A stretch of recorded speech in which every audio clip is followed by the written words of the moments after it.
Hi, this is David with EV World News. We talk about electric vehicles, green energy, and the stock markets. It's our Friday edition, and I'm proud to say I have Adib Khaldi from Simple Picks with us today. How's it going, Adib? Good, David. Thanks so much for having me again. I'll always love having you on here. Um, you were just mentioning you were worried about how politics may play out on some things. What are your thoughts Yeah, there? yeah. Just before we went live, I was saying, I'm not too sure about what's going to happen with the political landscape with the Biden Trump election, and of course, the green policy was enacted more around, if you recall, Biden's presidency, where a lot of the EVs were starting to be pushed, a lot of mining was starting to be kicked out, and coal was also being kicked out. The whole green energy and Right. ESG, etc. I would be surprised to see what that policy would look like if Trump was to come back into office. It would certainly be different, I think. One of Yeah. the things that I talk about a lot on our other episodes is the fact that Republican governors have benefited substantially from Biden's policies. Now, it's specific states, it's mainly Georgia, I think both Carolinas, but it's a lot of your southern states have these right to work laws that are somewhat anti-union. And Hmm. what's happened is as these companies that are making batteries and electric vehicles have taken advantage of the Inflation Reduction Act, which is a terrible name because it's the opposite. But anyways, it's created jobs and job growth all throughout those states. And so I don't know. I really don't think that green energy and everything should be as the big of a deal. But what happened was when a certain president, a couple spots back, had some green energy pushes. I'm not going to name who it was. He had this green energy company in Nevada that I'm not going to name that was also owned by a great deal by the son of the speaker or the leader of the Senate. And I'm not going to name who that was either because we're not going to really talk politics. That Yeah. company went bankrupt and it really pissed a lot of Republicans off. And it really, because it was very, it seemed very corrupt. And you'll hear me say this, I don't think there's such a thing as an ethical politician. Okay. Never. And I don't mean this in a bad way. A lot of them are great people before they become politicians. And then when they get into the government, they realize they have to sell their soul to the devil to get anything done. But it's really hard not to take all that money. I see stuff people talk about, did somebody bribe or whatever. To be an ambassador for the United States to another country, you have to contribute something like 250,000 to maybe $1 million to the president's campaign to get appointed to one of those positions. Right. So It's those all money. positions It's all are bought. theatrics and Right, money. right. And I'm not convinced that either. I have a party I like more than the other, but I'm not convinced that the one that I usually vote for really has people's best interests at heart either. I just think that they're a little Both on less the same side. bad than the other one. Yeah, they're Okay. both on the same side. And it's really funny in that the one person, RFK, that is, he's not going to get elected, but I think he probably represents more things that I'm in tune with. Yeah, Okay. no, Than either of the other candidates. I seen RFK in Denver actually speak at a crypto conference, Hmm. and he was just trying to win the support, obviously, of the crypto supporters. But he had some pretty very opinionated pieces on government, on taxation, on securitization of certain assets and cryptocurrencies. Um, you know, Pretty good stuff for the people, right? Hmm. But national support for RFK versus the Biden versus Trump is just Yeah. it's not even comparable. So it's a lot of the times just take it with a grain of salt. But you know, he was saying he went up against the CIA and the FBI and all these government organizations like hundreds of times. And that's just kind of something that shows you that there's a lot of internal battles coming out within the United States as opposed to external. I can't really speak much more on the topic. I just look at the charts and make sense of it money wise and how we can take advantage of these opportunities. That's really where. Now, and for our listeners who don't know Adib well, Adib's not even a U.S. He's not even from the United States. So while he does currently live in the U.S., he's a Canadian, Yeah. and so he looks at our politics, through a slightly different lens, and it's more about how it affects his stock trading, on the Well, economic the side. U.S. politics really affect the whole world. Right, Everybody knows who the U.S. presidents are. Hardly anybody knows who any of the other presidents of the other countries are. You'll never hear somebody say, around election time for a country even as big as China or Canada or Europe, like Russia or whatever, you don't see people debate, oh, which side are you on? But globally, when the U.S. right, elections happen, it's like, oh, who are you, Biden or Trump? It's like in Zimbabwe, they're talking about it. You know what I mean? It's funny. right. So it's No, just I get it. it's a global impact, and anything that does a global impact, of course, it's going to move the money, and that's what I'm after: the financial instruments and how they move and react to bias and news, and we take advantage of that, hopefully, in a smart way. Well, I'm hearing from people in the tech sector that jobs are slowing down in IT, even though we have this push into AI, but AI is a little more focused. And there seems to be some issues with job security in the IT space in the United States right now. And that's really kind of unusual. And then we get this report this morning, the US labor market cooled off in April, you know.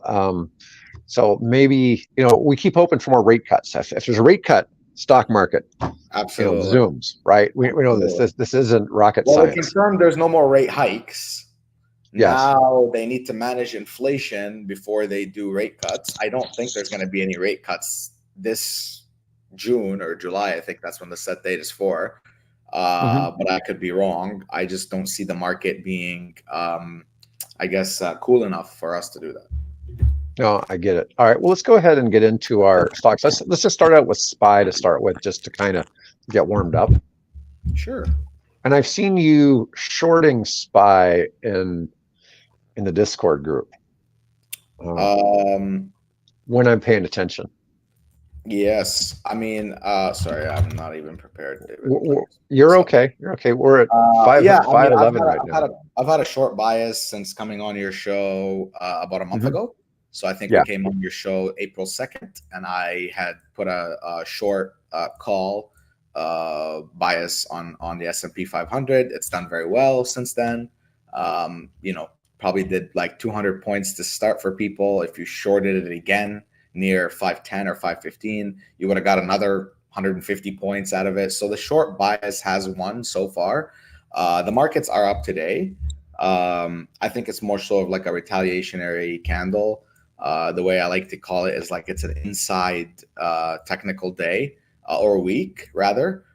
So it's really just like a lot of the prices snapping back to their mean to where they were before the big drop.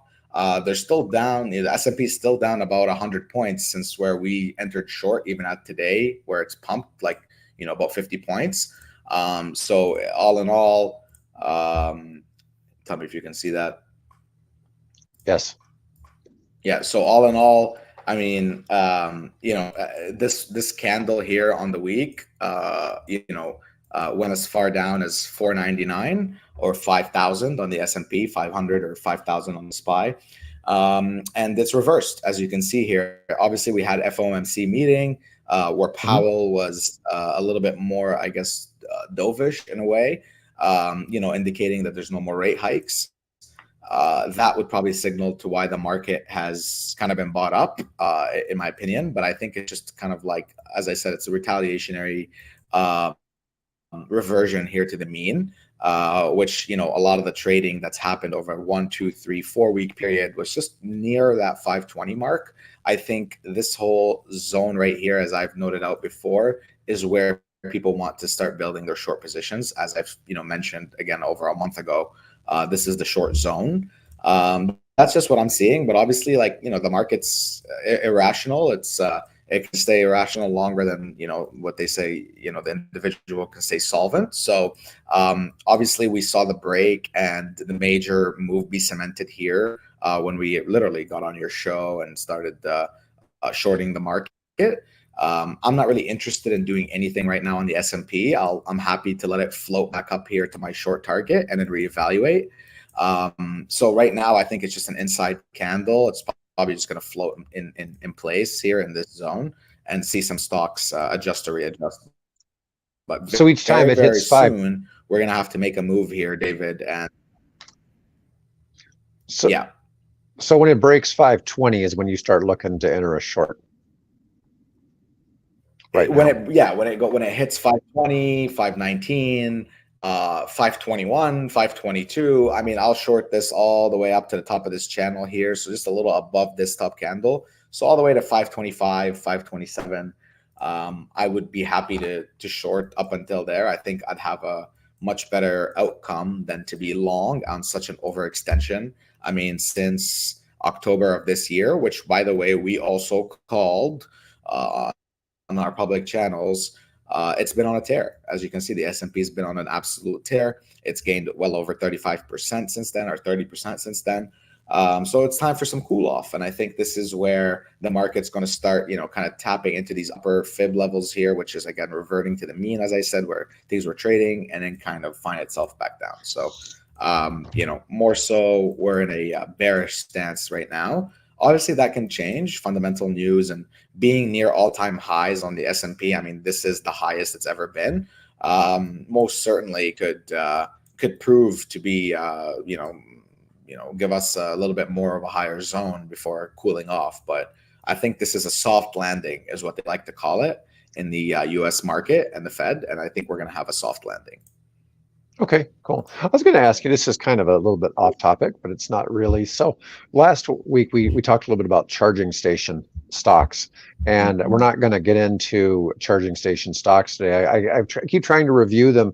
My issue with it looks like eventually NACS, which is the Tesla standard, and Tesla is the only company that has a charging network that makes money. Yeah. Nobody else makes money. And now what's happening is and the other one, main standard in the United States, is called CCS. And so what's happening is a lot of your companies now are adopting they're striking deals with Tesla to have their cars run on the NACS Tesla supercharger network. The Tesla supercharger network has about a 98% uptime, meaning that only 1 out of 50 people goes to attempt a charge and it fails.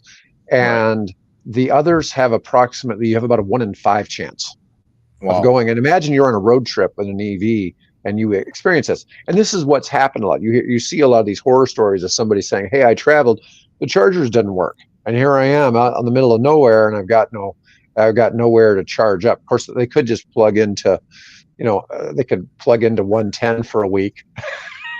Charge up their, big battery. But I'm just saying, and so at the moment, now I know people who make chargers and sell them for home use, and ChargePoint does do that, and they're the biggest one in that field. I still don't like them as I just don't see anybody in that space being good. But I wanted to talk our next stock. Oh, big rebound this week. What's that? Okay, yeah, just they're green today. ChargePoint is up 22% this week. So I guess the time you started looking at them was the right time. I might have said something like they're looking like a bottom. I don't know what I said about them, but I just am not bullish. I mean, you and I get hit by people who want to raise money to start a charging business. And I'm kind of like, why? Nobody makes money. I mean, I've heard of people who own a few chargers. Like I know somebody who has like a dozen chargers and he makes money on them. Okay. But that's really random. Okay, it's not like he's got thousands of chargers deployed. He's got a few key spots that he's got like a vending machine route. Yeah, I know guys that like charge batteries up for industrial and a bunch of other uses, and then they just go around and sell the energy. I don't know how they do it, but they sell the energy off the batteries, and that's one of their business models. I mean, I couldn't be me, but I mean, hey, it's too saturated. I'm just saying, I'm really big on the EV market and growing the space. I'm not real bullish on that. Now, let's go ahead though. Let's talk about NRGV. We have not discussed this on the show before. It may just be a garbage stock. The reason I want to talk about it was because, and this is only $1.25. Okay, this company just replaced a coal-fired power plant in Nevada, And so what it is, they've got these big battery farms that are taking essentially the same thing as car batteries, or EV batteries, and they're storing energy that's coming in from wind and solar, which, where I live in Nebraska, we have a nuclear power plant that's shut down because we can't produce nuclear power as cheaply as we can produce wind and solar.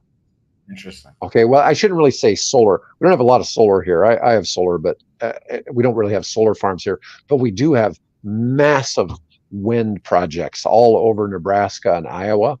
And so it's very interesting that you would think that nuclear would be damn near free, right? After, because you have that cost of building the facility, but it costs so much to provide safety and maintenance to those facilities that it ends up being more expensive per kilowatt hour to produce. Mm.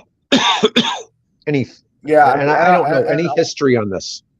On this yeah, I one. mean, NRVG, NRGV looks like it definitely lost its early like IPO level status, because it looks like here it was a SPAC. Usually, when something's trading around $10 and then somebody reverses onto them, that's the typical kind of structure. So it looks like this was a SPAC. So somebody acquired into this probably back in 2021 when the hype was big for SPACs and everybody was making Wi-Fi money off of that. Clearly, like, they've destroyed shareholder value since then. This is the lowest it's ever been, much like any other stocks like Lucids and Rivians and the you name it's in the EV world. This is more so with actual power plants and energy as well. So it's a little bit more differentiated. My first take on this, David, is it's a $183 million market cap. Just off that get-go, I'm not really interested. Anything sub like 500 million, it's just too small and not really tradable well. And you got to more so invest in it than trade it. You can trade it, obviously, but it's just a dirty like trade. It's just not like, it's going to move slow, and you're gonna have to be dependent on a lot of catalysts. So, for example, here their earnings are coming up on the 8th of May. I think what's going to happen with this stock is they're just going to trend up towards their earnings. But I don't like this rejection here today. This kind of puts a little coffin in its up trend here. But it's kind of reverting back up to its moving averages.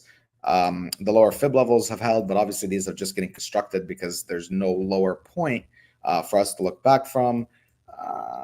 I think this stock will probably trend higher, in my opinion, on just a shorter time frame.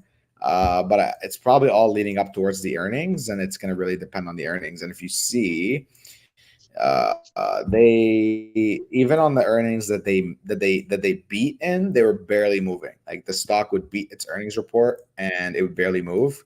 But even near its miss reports, it's having slight movement. Some of it's actually not too negative. So based on looking at a naked chart with very basic technicals here, based on looking at their last earnings report and what that did for the stock in terms of movement, I think it's going to be a positive one here, David. So I would say, whereas I would like to buy the stock at around $1 or $1.10, this isn't too bad of a spot to probably enter earnings, and you can probably get yourself 20-30% out of this, I think. But I'm not interested personally. I look there how it jumped from on 418. It was at $1.04, and it's up almost 20% from then. And anyways, this was just kind of interesting. The only reason I wanted to bring it up was just because I had covered it on one of the other episodes, and I was looking. It's on the New York Stock Exchange. It seems like something that could be an up and comer if they're replacing more of these coal-fired power plants. Does it show? Do we get any earnings? I don't know what earnings, what were their last earnings? Oh, their next earnings date is May 8th, so it's in 5 days. Sir. Yeah, their last earnings, they actually missed on their revenue by about 17.5%, which is quite big. It's $25 million. And they had a surprise, obviously, on their earnings. Yeah, which that's what reflected off of that miss, which was a negative 30% on what they were expecting. So quite the drop last earnings. But as I say, Let's see the effect here. So that was the day on the 12th of March. So the 12th of March, it got pretty sold off pretty bad. Yeah, it pretty much put the new downtrend in on their last earnings because they missed so badly. So So it it was really looks like we're starting getting. a little base here. Yeah. So maybe this jump here was based on that news that was about the Nevada situation, and That's absolutely it's leading most up into definitely. earnings. Maybe people are hoping to get to see something better, but that Yeah, wouldn't I have mean brought a whole lot it of new earnings. needs to revert. Yeah. Yeah. Anyways, Yeah, let's move absolutely. on. Yeah, let's move on to I added Neo today. I realize it's a Chinese stock, but a lot of people trade Neo. Hey, Neo's looking great. What a clear uptrend off that $4. Nothing negative that I can say. The play is We over. covered it a couple months ago. I think we did. I don't remember what I might have said. Yeah, it Let's might go have been back all the way here. back in December for all I know. I was, yeah, back in January. Look, as you can see, I was very confused, but I think I told you that it's very toppy and that it's probably going to go down as opposed to going up. But I usually when I do something like this, I'm probably conflicted. I probably just didn't even give you a word, what I think Yeah, on it. Would have had a better picture just around here, the 13th of March, had we looked at it again, where the downtrend got kind of established off of that initial little gap down here in rejection. So I couldn't even make it back up here to reject. And I think I was probably thinking this was where I would short the stock at. It probably didn't make it up there. It got as high as like 630, not as high as 7. And we got pummeled all the way back down to 360. So in a 3-month period since we looked at it, it literally almost lost 50% of value. And here it is, up to the mean, as a lot of stocks do. Many things are valleys and peaks. That's how they trade in the stock market. So, yeah, I think this uptrend is pretty cemented, and Neo looks pretty good, man. It looks really good to reclaim, back up to $7 and maybe even beyond. So, I'm quite maybe. bullish on Neo, to be honest with you. All right, we might keep Maybe I will covering make a Neo play. for a bit. Yeah, I mean Yeah. Well, it's up 22% this week, so it's just a little bit too much for me. But mhm. this is very interesting here. Like whenever I see that something has kind of capitulated, a lot of volume have come in. It looks like some news occurred today as well, some catalysts as well.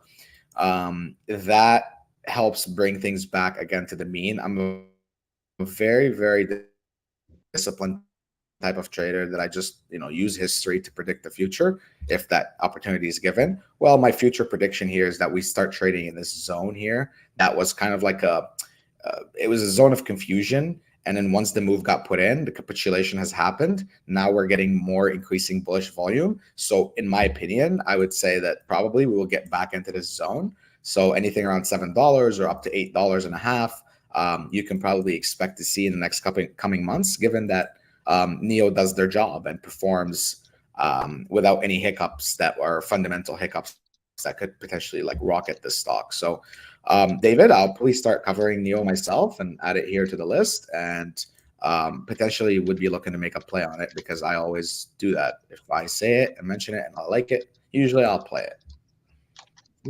All right. Yeah, it's one we hadn't covered for a while, but you and I are always a little leery about the Chinese because the currency Yeah, manipulation and different things the Chinese government does everything. to make sure they maintain exports. Yes, it's And very difficult dealing with the Chinese companies, especially with their reporting. give me a second. All right, so let's move on. Oh, let's briefly talk about Dell real quick. See if there's any change on Dell.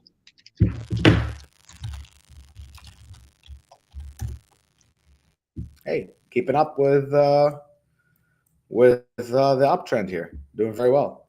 I think last week it was down to 113 or 117, I think, when you and I were covering it.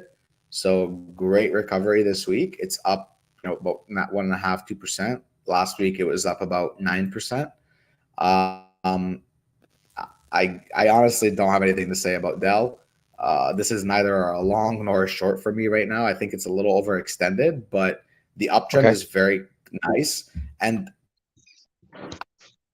I've mentioned this gap many, many times and kind of put this line in the sand. So we're going to keep moving this line in the sand just a little bit higher every time because this gap is being supported, as you can see here, David. So this is very healthy for Dell. The fact that it even gapped up again just above here where it kind of filled some of the down on the initial upward move. This is very good. This is like a pretty good move. Obviously, this could be a fake out and likely, like, I think the market's a short right now. So likely, Dell probably should come back down to near this line in the sand before continuing higher. But if it does keep going more, kudos to the Dell bulls. I personally it's too overextended, too near the all-time highs for me to enter here. Great. Okay, But I'm not bearish. No, I understand. It's just overextended. I like I said before, I started covering it because we also cover SMCI and we cover NVIDIA, and it seems I'm just kind of curious. Why don't we go ahead and let's do SMCI and then NVIDIA, and just see how they kind of compare to the Dell charts. Let's do SMCI first. Well, SMCI, SCI, as you can see, we've put in a short initially at around 1100. That was right around here. That proved to be true. So that's correct. Then I think I told you I'd like to see it come back up and touch 1,000 and get rejected. That happened, and that was correct.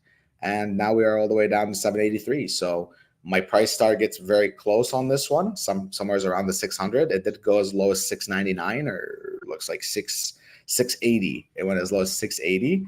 So we're very close to our target here, David. And I'd say that was a successful call out, a successful short. I think anywhere around the 600 range or 650 is where we're going to get bought up. So seems like the bulls did come back here and here and here again, more so increasing bearish volume. So again, I'm still bearish on the stock. I expect it to probably reject again off of somewhere around the 800s. So yeah, I mean, as a trend, what we announced, Joe, has come true on this. That's as far as I can go. 1100 short was right. The $880 to $1,000 short was correct. Price target 600. It came as close as to, like I said, 671 on our target here. And we started covering it all the way back here before this down move even happened. So very proud of the prediction. I probably will not initiate anything on this right now. The plays, again, are over. So we just have to look at it again in the next coming weeks to see if the 600 does get achieved before we can flip to a long, or we're going to continue picking it off of short areas here and riding it to the downside. So it's pretty simple on this stock. All right. I was just going to say, we have hundreds of people watching across all the different social medias we're on. And if you guys have a stock that's in the EV space, green energy, or AI, and you'd like to see us discuss it, please put it in the chat. We'd be happy to talk about it. Let's go ahead and let's look and see how similar. So, though, when you look at this chart, though, it does look a little bit, the Dell is still pretty similar, isn't it? It's been kind of in the same. Oh yeah, absolutely. I mean, a lot of these bigger stocks, David, that are in the billions of dollars are very mimicry of the S&P and the larger indexes like the Nasdaq and Dow Jones. Obviously, when fund managers are moving, hundreds of millions of dollars or even billions of dollars out of these indexes, these things all have an effect on probably stocks that are included in those indexes, right? So. Right. That's the simple effect of it. Is like when you look at for example, the biggest one that would be the same, and I know we're going to jump to that one next, is NVIDIA. NVIDIA looks exactly like the S&P 500. It's almost identical. Why? Well, it's $2 trillion. It's it's a big bulk of it. It's a big bulk right. of it, I get it. So that's really the take there. Yeah. Let's go ahead and move on to NVIDIA. So definitely has done what I would like to see out of it. If you recall, look, on your last show, which was the 26th of April, we said continue to short NVIDIA around $900.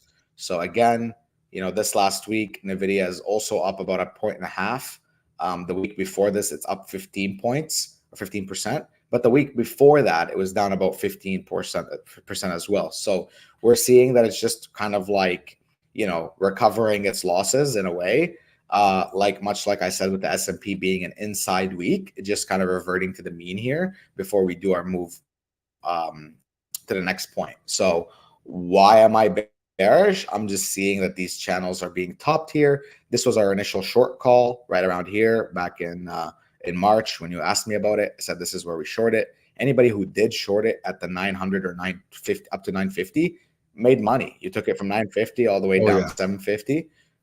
It's a big move. Again, that's like almost 20%. And then you would have watched it come right back up. So what do you naturally do to stick by your same bias is you reload.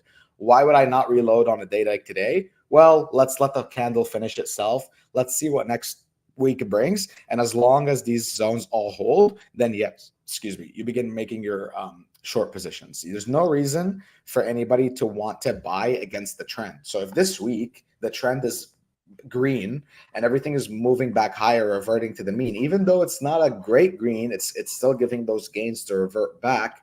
You don't want to go against the grain. You don't want to really go against the trend. But as soon as you see that those things are starting to opportunize for you, where you can start to pick off of that trend being weak, that's when you enter those shorts. And as you can see, it perfectly played out to what our thought process has been. So next week, hopefully, we begin to start doing some of those shorts around 900. Okay, let's move on into, and we'll come back to some AI stocks, but let's move over to Tesla.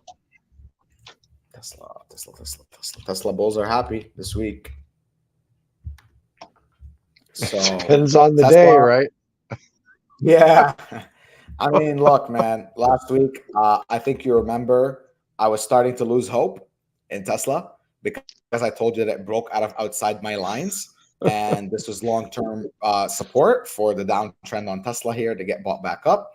I had issued a warning, but also I had issued a major buy zone around this area many times. I said anywhere between 140, I think I said, or 150 to 160 was a buy zone. And then I reiterated and I said, okay, anywhere between 140 and 150 is now a buy zone. As you can see, it went to as low as 139 or 140. I didn't buy. Why? Because this violated my my chart. This made it invalidated based on my trading abilities and the way that I look at things. So I didn't enter. But what did they have to do? Despite them missing their earnings, they still were bought up. Why? Because Mr. Elon Musk pulled a cat out of the hat and had to give bullish guidance so the stock survives. And as you can see, the technicals didn't make a play in here. The fundamentals made a play in here. We got a monster move up. Tesla moves up 15% after giving up 14%, then moves up another like 12% to top it all off up to $200. So where do I see Tesla being right now? I think it did already revert to its mean, as I've used this word a lot this time. And I think that it's definitely a buy anywhere above 150 to, between 150 to 160. I would say it's a buy. Anything above there, you just want to hold your shares and watch it continue upwards. I'll still tell you, David, like we covered Tesla on your show at $260 and we announced that it was a short call at $260, and I'm sure you remember. So Right. you do want to follow our chart here because we've caught every single move on Tesla accurately. So if you continue to follow my chart, well, you just want to kind of watch it here. You want to start kind of selling if you're long here. I don't have a position. You want to start selling just at this downwards resistance wedge, which is going to probably top out at around 215 or 220.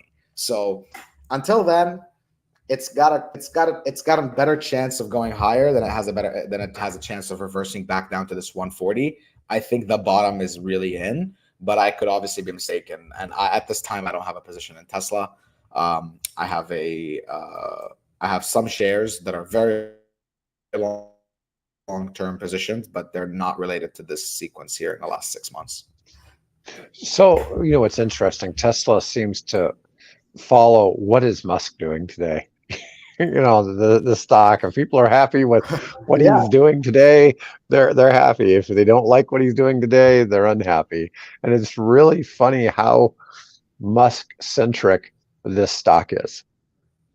It doesn't really matter.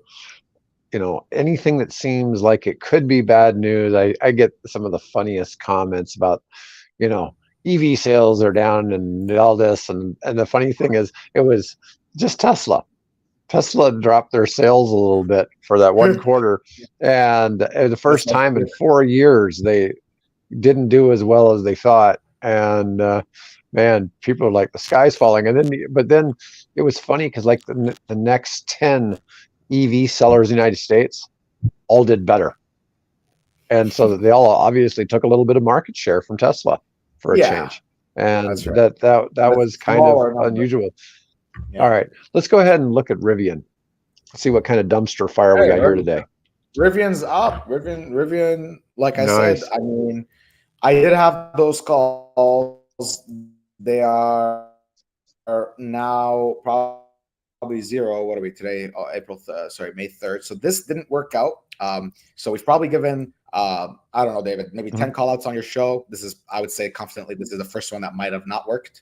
But it was announced as a lottery play, like a lotto, because it was very cheap of a call to buy to begin with.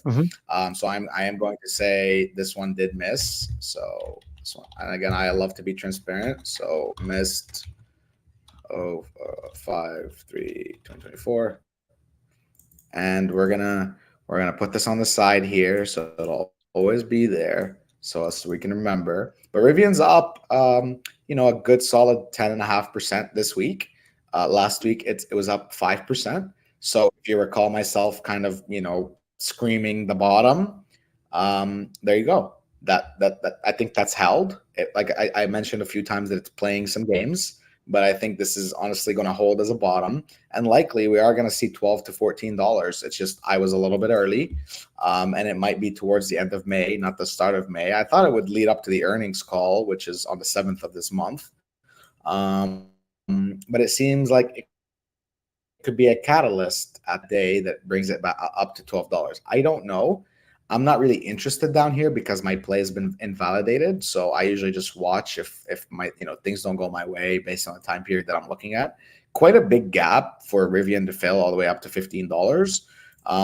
So as of right now, I mean, this is just a good inside candle. The bottom got bought out. There's no wick on this monthly candle, meaning, I mean, as far as we go for the last 3 days, it's just been all buying, which is pretty good. That means that they're starting the month very strong, and they brought it up again 12.5% since then in the last 2 days, or 3 days. So Rivian, I'm just going to hold a cautionary position here, but I would say I'm leaning more towards the bullish side, and I still expect $12 out of Rivian. So around $12, probably end of May.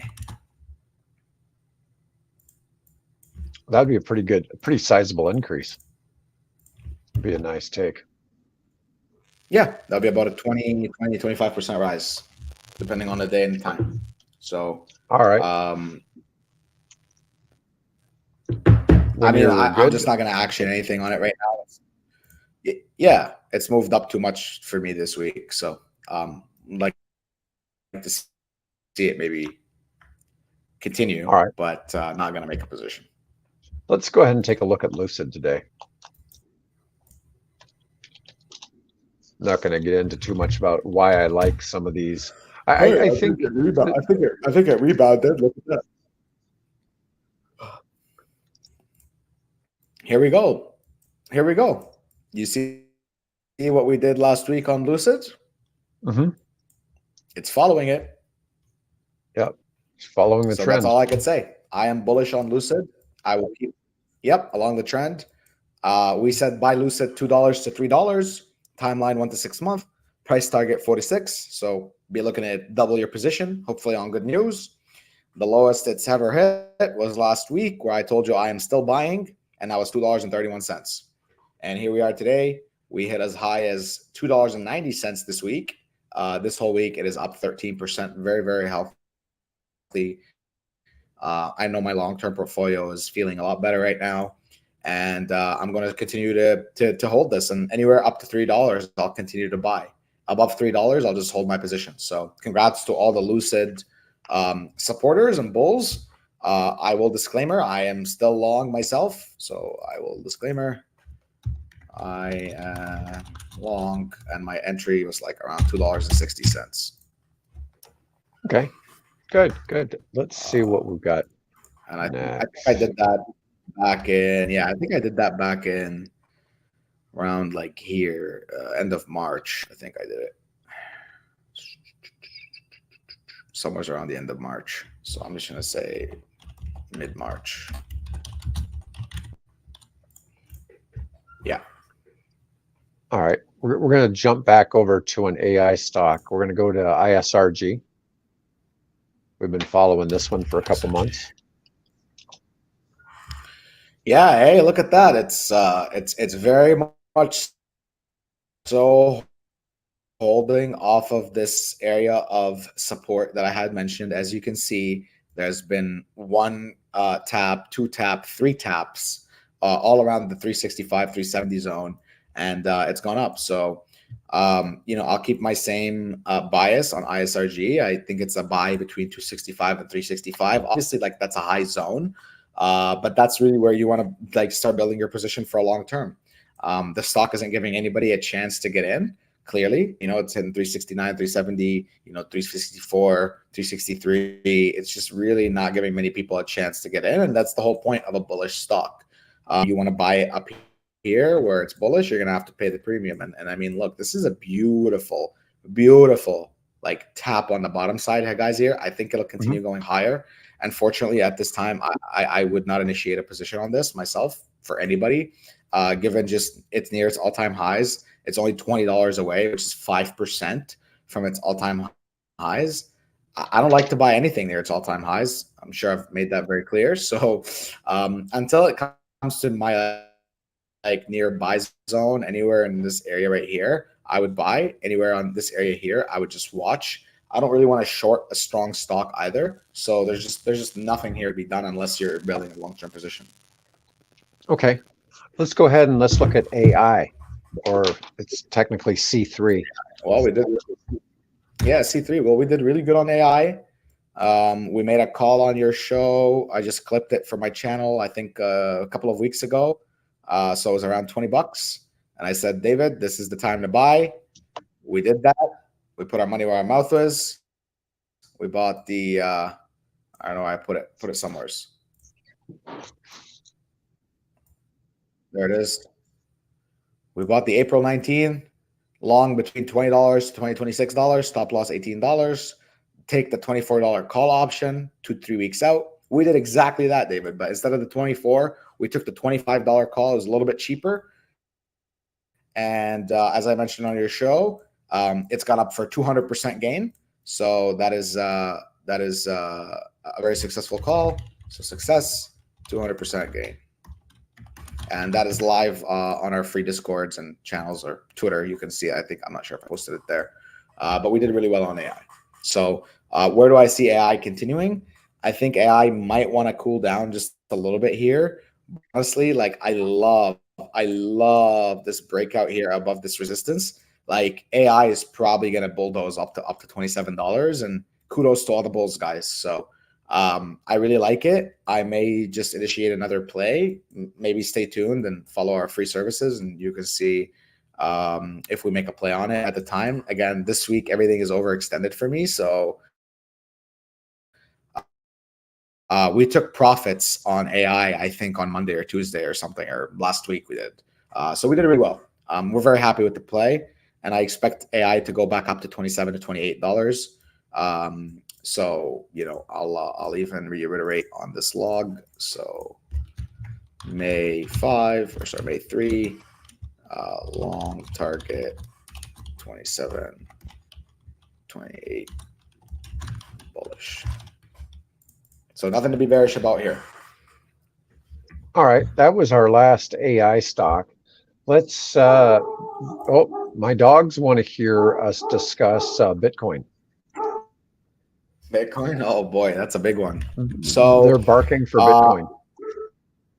Yeah, well, one of our very strong traders in our community actually went short on Bitcoin at around 63 or 64,000. I believe he took it all the way down to 57 or 50, yeah, 57. Then he flipped long, and he's actually sitting in profits right now. So maybe I ought to ask him what his thesis is. Looks like he's covering Bitcoin a lot better than me right now. I haven't really participated since 63,000 actually hit like a month and a half ago. I haven't even participated since then, to be honest with you. I sold a lot of my holdings. Now, based on his outtake, he still thinks that I think this is a long play. So, looking at a weekly chart, we can see that clearly all the fibs on the downside, where a lot of these like major buyers want to shake out like all the holders in crypto, because crypto is a different beast. It's a lot different than like stocks. Stocks are much more manipulated. Crypto is not. It's more like lifetime manipulation. It's not like, hey, the insiders all know the news and the market makers and the institutions all move towards that section. It's like, no, it's like crypto. A lot of the times, randomly on one exchange, you can get an inflow of like so many different Bitcoins, and then everybody gets spooked out because, oh my God, why did people put their money on an exchange? They're about to sell. So people get spooked, and there's so many gains that happen just based off supply and demand. So looking at the chart, very healthy. I love the recovery here. I think it's an excellent recovery. I think we're going to probably go back down and retest 59,000 on Bitcoin, but then we're going to continue ascending higher. In my opinion, I don't see it going down. The chart is just too strong right now, and it's above all of its demand zones. It looks good, man. I mean, honestly, it may hit 53, it may hit 59, but I am a bull. Very rare will you see that I am a bull on something that's near its all-time high.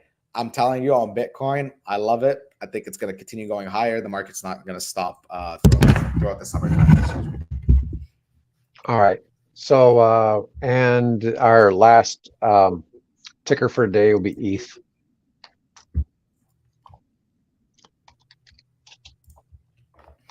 Same story with ETH. That wick down was just testing again the uptrend of buyers. It's probably liquidating all the latecomers that have bought all the way up here.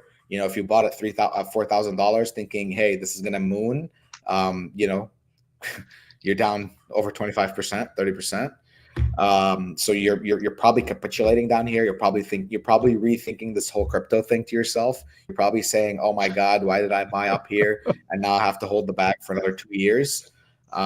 That's usually like the problems that happen with crypto, and they want you to think this way because that's how you sell your tokens and coins back to the market, and they buy them from you for $30 cheaper or 30% cheaper. So it's a psychology game with crypto. I'm bullish on Bitcoin more than I am on Ethereum, but I'll tell you, like, this is kind of like having that like bottomy effect, especially where yesterday we were as low as like 2,800, and it picked back up now to 31. So I'm just going to say I am bullish on crypto overall. I have no position right now. I have a long-term position in Ethereum. I don't have a Bitcoin position, nor am I trading it. I'm just building my bags because I feel like Bitcoin is going to run to a higher degree, and you don't want to have leverage. You just want to have exposure to the market. Unfortunately, with leverage, it kills you more than it ever will make you. Because unless you're a professional trader, you're gonna get liquidated most of the time. Like, even if you're at, like, for example, if you took a 3x leverage on Ethereum at $4,000, you're liquidated right now. You just lost all your money. You lost the whole position today or yesterday when it hit 2,800. So definitely is a dangerous game. I don't recommend anybody to use leverage. Just build your bags, buy projects that are going to be successful in the long term, and look at the charts. I mean, when you zoom out, when in doubt, zoom out. And anybody who got it anytime 6 months ago or whatever is sitting golden. And even if you got in 3 years ago, but hopefully not at the top, okay, you're still sitting golden. You're probably higher than most everybody, right? So nothing to be bearish about. But Bitcoin's in a good place, and crypto's in a good place. With cryptos, it's far more than even in stocks. When the crypto starts going down, you're like, is it going to zero? Have people completely given up on this? Has the whole crypto industry failed? Everything is going to implode. So, David, you wouldn't believe it. I talk to so many projects all the time, and you would hear them one week, oh, we're high flying, we'll blah blah blah blah, millions of dollars, we're the thing, we're it. Then the next week you check, and unfortunately the market, punishes them, and these guys don't want to take phone calls. They're all depressed. Their whole company doesn't even work anymore for some reason. I mean, like, it's crazy in the crypto world. It changes week over week. So all we can do is just believe in the good projects and do our due diligence. Always do your due diligence, guys. Even on everything I say here, or you might hear from David. He's less reading of a crystal ball. I'm more of a crystal ball. Take it with a grain of salt, guys. The whole idea of us coming in week over week and looking at the last week is to show you the consistency. And if you like this show and you like to tune in every Friday, well, then it becomes a hub for you to be able to see where your next week should maybe look like based on historic results. So that's all we really thrive to do, and happy to have everybody here with us on the show. Well, and folks, we appreciate y'all watching. That's the end of our show today. And anyways, we'll be back with Adib next Friday. Otherwise, we'll be on with our regular news during the week. Otherwise, folks, have a great day and thanks for watching. Thank you, everybody.